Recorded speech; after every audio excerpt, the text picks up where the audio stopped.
welcome to ConExpo 2020. I'm Diana Henry. I am joined by Eohan George from SkyMul, a startup company. So exciting. Please tell us more about this technology and how you came up with it. Sure. SkyMul is a robotics startup, and we are doing automation for a particular task in construction. And so if you think of making concrete, right? Concrete is made by first laying rebar and then tying them together and then pouring concrete on top. But then one of the tedious process of this task is tying the rebar. So I don't know if you've walked or driven past the bridges or roads, you can see people bent over and tying this day in and day out, and that's called rebar tying. So what we do is basically make a robot that autonomously does the tying instead of humans having to do that. So this is a drone.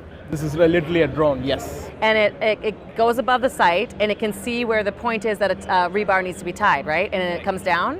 Correct, that's exactly right. And so what the process looks like is once you lay the rebar, lay the map. Then you fly a drone over it and get the map of where all the rebar is, and then virtually mark the corners of where you want to actually tie the rebar.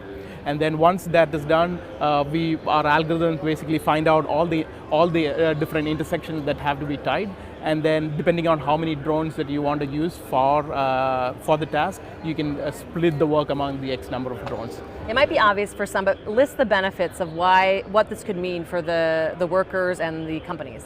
Sure, so I think from the workers' perspective, right, it's not like workers want to do this job. It's not an exciting thing for them. I mean, bending over and tying them is pretty strenuous. One on the back, two on the wrist. So it's almost like the carpal tunnel on probably 10 times more. In fact, if you look at the safety issues for workers, rod busters have almost 10 times more soft tissue injuries than workers of any other industrial class.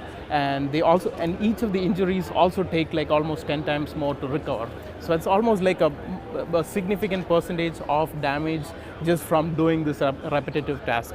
And so what the advantage that we bring is you don't have to, this is not a job that a human has to be doing really. It's a repetitive, it's a dull and a boring job, and we are making it automated. So I think that's one of the value, but then obviously there's money required to get to adopt the technology, right? And for the same technology, we have almost like a labor shortage. If you compare apples to apples, we have probably like about 80% less labor and probably twice as fast for the same amount of resources, and probably a little bit cheaper than the existing technology.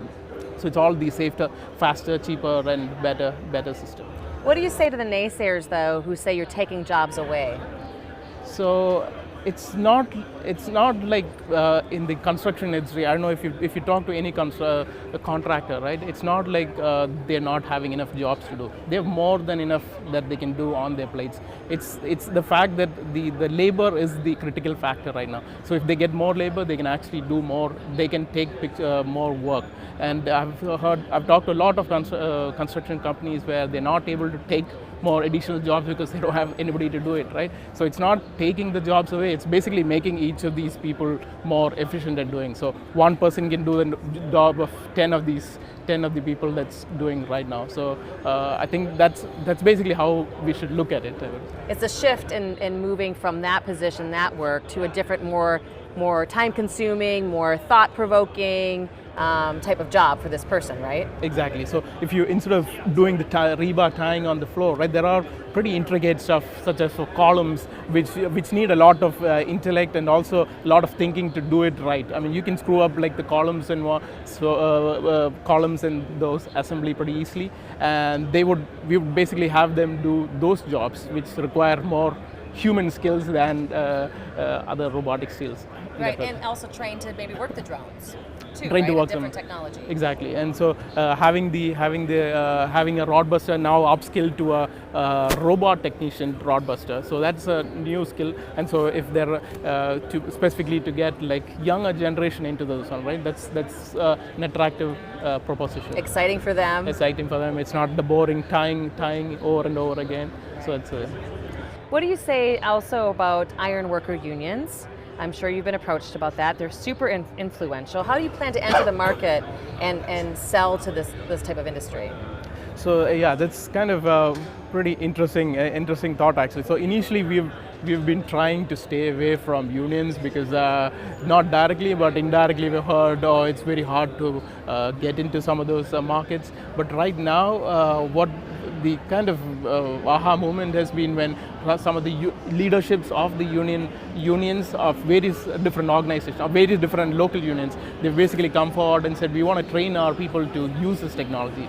And so they also see that it's not like technology competing with humans. It's basically how do you use this technology along with the skills to kind of get the boost for them, right? I mean, they don't want to be, if they're not competent, a non-union worker would take their jobs. So I think the leadership at the unions are pretty forward-thinking to understand all of this and approach us and understand how to train them and how do you get into the market. So I think it's been pretty insightful and helpful in that way.